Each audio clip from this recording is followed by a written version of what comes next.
It's easy to get caught up in that. I do it as well, and I have to check myself all the time. But a lot of we only look at comparison from one lens, and it's incomplete.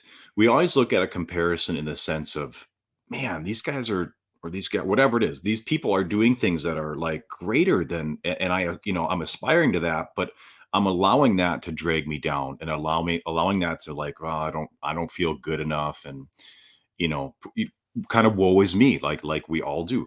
But what if you looked at that and you're like, wow, these guys are doing these things? Like that is inspiring to me because they're showing me that it's possible.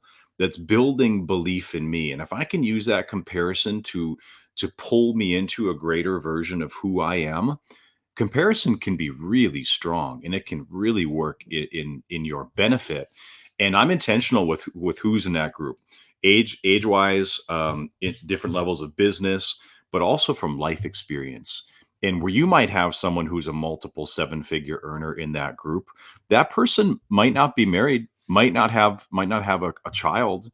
So there's ways that guys that are younger and they're not seven figure earners, they can speak into that person and say, hey, I know you aspire to be this.